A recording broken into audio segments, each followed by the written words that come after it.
the mass of an object, let the mass of an object, let the mass of an object is m, small m लिखना है, small m, ठीक है, लिख लिया? Yes sir. इसका पूरे के बाद लिखो let the mass of the moon, let the mass of the moon,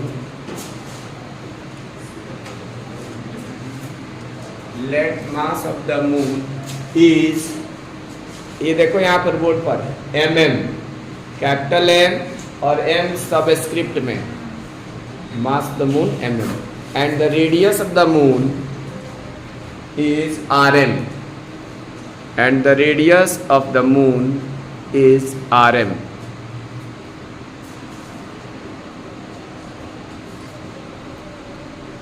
हो गया? Radius the moon is rm. कितना हुआ? उसके बाद लिखो let the weight of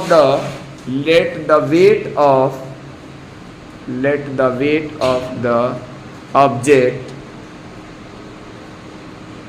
on the moon surface is wm.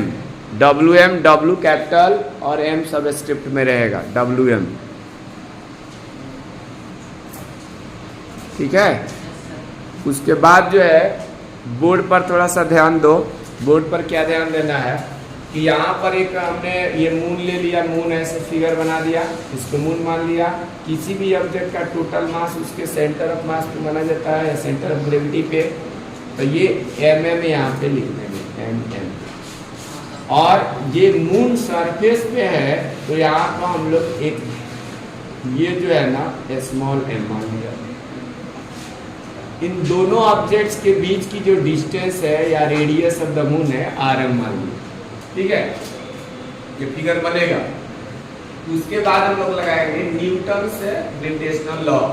Newton's gravitational law क्या होता है? The force of attraction between two bodies, यानी मून और जो हमारा ऑब्जेक्ट लिए, तो F, यहाँ पर F लिख दिया, कैपिटल G रहेगा ही, m1 के जगह मास ऑफ द मून और m2 के जगह क्या लिखेंगे? स्मॉल m, और यहाँ पे आ जाएगा rm, इसका कितना लिख सकते हैं? लिखो। उसके बाद बाय फिगर बना लो, फिर लिखना है by the Newton's,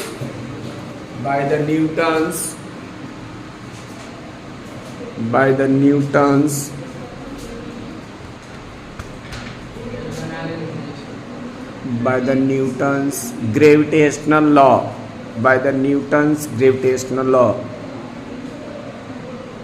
F equal to capital G m into m upon rm square। Board पर जो लिखा है वही लिखना है।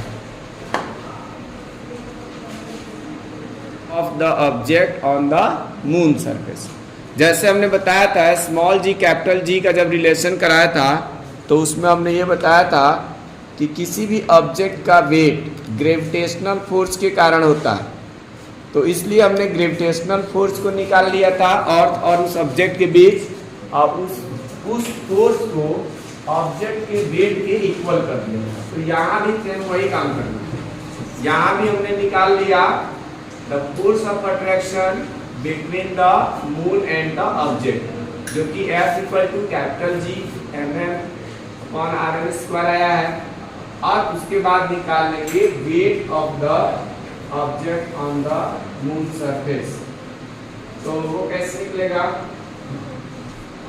हम लोग का हेडिंग क्या है? पढ़ो तो जरा, weight of an object on the moon surface। लेकिन अब बात ये है कि G की वैल्यू हम लोग अलग से नहीं निकालें कि मून सरफेस पे G की वैल्यू कितनी होती है। देखिए अर्थ सरफेस पे मालूम 9.8 मीटर पर सेकंड स्क्वायर होता है, या उसको हम लोग स्मॉल g मानते हैं, ठीक है? तो इसके लिए पहले इसने क्या किया कि फिर से अगर यही ऑब्जेक्ट जैसे ये मून सरफेस पे है तो इतना फोर्स लग रहा है, अगर यही सरफेस अर्थ सरफेस पे होती तो कितना लगता? और दूसरी बात कि हमने कहा कि इस ग्रेविटेशनल फोर्स के कारण ही उस ऑब्जेक्ट का क्या होता है, वेट होता है। इस ग्रेविटेशनल फोर्स के कारण ही क्या होता है, ऑब्जेक्ट का वेट होता है, वेट। तो इसलिए क्या किया है, the weight of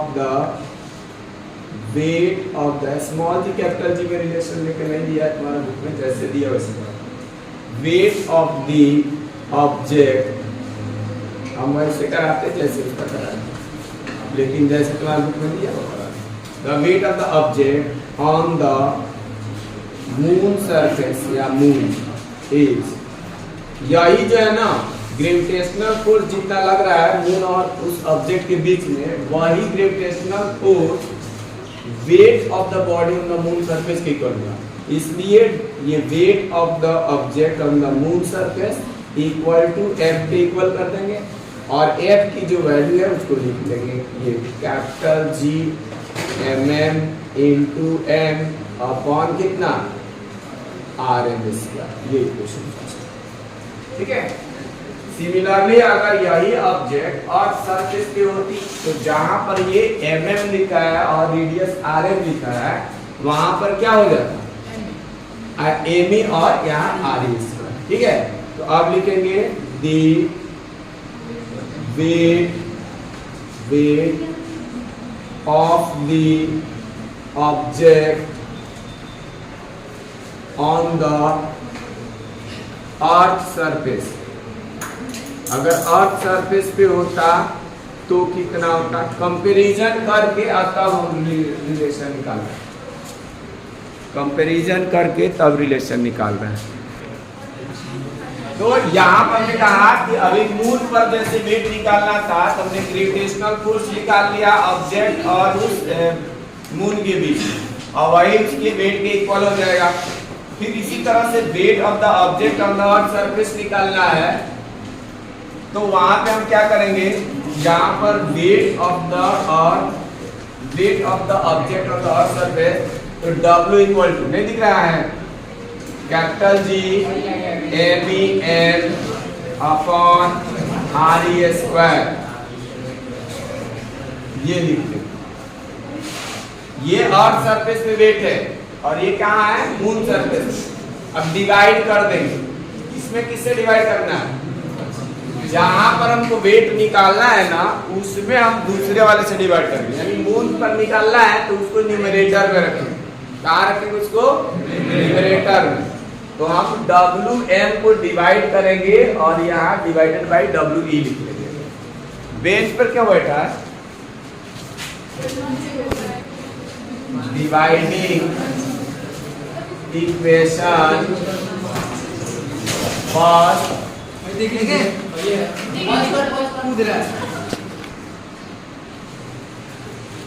dividing equation first by equation second, इसको डिवाइड कर रहे हैं। इक्वेशन फर्स्ट हमारा ये है WM डिवाइडेड बाय WE। तो WM की वैल्यू कितना है, capital G MM upon RM square, और यहाँ capital G MEM upon RE square. ठीक है।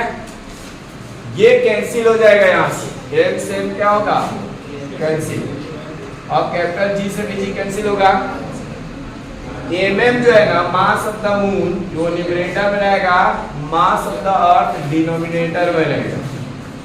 RE स्क्वायर यानी रेडियस ऑफ द अर्थ जो है ये चला जाएगा न्यूमरेटर में, और RM रहेगा डिनोमिनेटर। और कुछ बचा क्या, कैपिटल G से G कैंसिल ही हो गया, M से कैंसिल हो गया, बच रही है। और यहाँ क्या, wait of the moon wait of the object on the moon surface upon on the earth surface, ये लिखा। ठीक है। अब यहाँ पर हमको radius of the moon and radius of the अर्थ, इसी तरह से mass of the moon and mass of the अर्थ, उसकी वैल्यू रख करके तब हम उसको बाकी चीजों को कैलकुलेट कर सकते हैं। अब अर्थ का जो मास होता है वो कितना होता है, यहाँ पे मास ऑफ द, पहले लिखा है मून, तो मून का मास कितना होता है? मून का मास दिया है 7.36 into 10 to the power 22। बीच में आवाज जिसकी भी आ रही है वीडियो वाले तो पीटेंगे बढ़िया से, इसकी किसी लिए लेके आए 9वीं क्लास बहुत अच्छा क्लास हुआ बर्बाद हो रहा। मास ऑफ द अर्थ कितना लिखेंगे? 6.0 लिखा जाता है, लेकिन एग्जैक्ट दिया है 5.98 into 10 to the power 24। ये केजी में है और ये भी किस में है? केजी में। ठीक है। ये radius of the earth 6400 kilometre होता है, या तुम्हारे बुक में राउंडिंग अप करके नहीं दिया है, डायरेक्ट लिखा है, तो मैं भी वही 6.37 into 10 to the power 6। और रेडियस ऑफ द मून दिया है 1.74 into 10 to the power 6। ये मीटर्स में है, ये भी मीटर में है, ये भी मीटर में। स्क्वायर इसका भी है, तो होल स्क्वायर करो। 10 पावर 6 से 10 पावर 6 कैंसिल होगा, मीटर से मीटर कैंसिल होगा, जहाँ पर केजी से केजी 10 की पावर 24 है और 10 की पावर 26 है, तो ये कट जाएगा ना, तो बचेगा यहाँ 10 की पावर 2 बचेगा। ठीक है। अब बाकी इन सबको हम क्या करेंगे? सिंप्लीफाई कर लेंगे। जब इसको सिंप्लीफाई किया जाएगा, उधर पूरा कैलकुलेट किया जाएगा, तो ये आ रहा है 0.165, जो कि अप्रॉक्स होता है 1/6 के। तो ये weight of the moon surface of the object divided by और weight of the object on the earth surface equal to 1/6 करके आ गया। और वही यहाँ से जब हम वैल्यू निकालेंगे, यहाँ से wait of the moon, wait of the object on the moon surface, तो W उधर जाकर के क्या हो जाएगा? मल्टीप्लाई हो जाएगा। कहने का मतलब ये हुआ कि किसी भी ऑब्जेक्ट का जो वेट है और सरफेस के वेट का कितना होता है? 1/6। ठीक है। Weight of the object on the moon surface equal to the weight of the object on 1/6 of the weight of the object on the earth surface. यानी अर्थ सरफेस पे अगर तुम्हारा वेट मान लेते हैं 600 न्यूटन है, वेट का unit होता है न्यूटन, क्योंकि वेट का फॉर्मूला क्या होता है? मास इनटू एक्सीलरेशन होता है ना, mg। ये हो गया केजी, और इसका होता है मीटर पर सेकंड स्क्वायर, और केजी मीटर पर सेकंड स्क्वायर को ही न्यूटन कहते हैं। क्या कहते हैं? न्यूटन। इसलिए अगर अर्थ पे किसी ऑब्जेक्ट का वेट 600 न्यूटन है, तो मून पर कितना वेट रह जाएगा? 100। तुम लोगों ने क्वेश्चन शायद इसी बात पे पेपर दिया था, 60 केजी दिया था ना, इसे कुछ करके मास दिया था। तो हमने पूछा था कि अगर मून अर्थ सरफेस पे किसी ऑब्जेक्ट का मास 60 केजी है, अर्थ सरफेस पे मास कितना है? 60 केजी, तो मून सरफेस पे कितना होगा? कितना रहेगा? सेम रहेगा, क्योंकि हम लोग मास और वेट में डिफरेंस पढ़े हुए थे, जिसमें ये बताया था कि मास जो है कभी भी चेंज नहीं होता है, ये ऑलवेज कांस्टेंट रहता है। केवल क्या चेंज होता है? वेट, वो भी due to the acceleration due to gravity, उसके चलते चेंज होता है। तो वहाँ पे 60 केजी दिया है, वो मास दिया, वेट अभी नहीं दिया। तो अगर फिर पूछ दिया नेक्स्ट क्वेश्चन में कि what will be the weight of the object on the moon surface, तो कुछ लोग लिख दिए हैं 10 केजी। नहीं कहेंगे कि चलो 60 है, 1/6 कर देते हैं ना, तो वो रॉन्ग हो जाएगा। पहले तुम्हें करना क्या होगा? ये m दिया है, केजी लिखा है ना, तो ये मास दे रखा है, और मास दिया है तो मास में हम स्मॉल g से मल्टीप्लाई करेंगे। स्मॉल g की वैल्यू 9.8 मीटर पर सेकेंड स्क्वायर, या अगर क्वेश्चन में लिखा हुआ है तो 10 मीटर पर सेकेंड स्क्वायर भी ले सकते हो, ये इजी कैलकुलेशन को। तो ये कितना आ जाएगा? 600 न्यूटन। तो ये वेट ऐसे weight on the earth surface निकल जाएगा। और जब मून पे पूछता तो वही हम क्या करते हैं? इसका लिख देते हैं weight on the moon surface equal to 1/6 of the weight of the earth surface, तो वो आ जाता 1/6 इंटू 600 न्यूटन। तो 600 न्यूटन में 6 से डिवाइड कर से कितना आ जाता 100 न्यूटन। इस तरह से करना था क्वेश्चन, ठीक है। फिलहाल अभी जो है इसे एक बार फिर से रिपीट कर देते हैं। ये मून सरफेस पर अगर मान लेते कोई ऑब्जेक्ट है तो मून और ऑब्जेक्ट के बीच में ग्रेविटेशनल फोर्स लगेगा। उस ग्रेविटेशनल फोर्स के चलते ही उस ऑब्जेक्ट का मून सरफेस पे वेट होगा। इसलिए यहाँ हम न्यूटन ग्रेविटेशनल लॉ लगा करके पहले उनके बीच में फोर्स ऑफ अट्रैक्शन निकाल लिए, और जब वो निकल गया तो वही F/W/m के इक्वल हो गया, यानी wait of the object on the moon surface. लिख लिया इसकी क्वेश्चन फर्स्ट। सिमिलरली अगर यही ऑब्जेक्ट अर्थ सरफेस पे होता तो उसका क्या वेट होता, तो बिल्कुल सेम वे से वही ग्रेविटेशनल फोर्स निकालते, वही ग्रेविटेशनल फोर्स वेट के इक्वल होता। इसलिए W = capital G/m/RE², earth surface पे होता। इक्वेशन फर्स्ट, इसकी इक्वेशन सेकंड। फिर हमने डिवाइड कर दिया। हमने कहा जिसकी वैल्यू निकालना होता है उसको हम रखते हैं कहाँ, न्यूमरेटर में। तो यहाँ न्यूमरेटर में रख दिया और डिवाइडेड बाई W ही किया।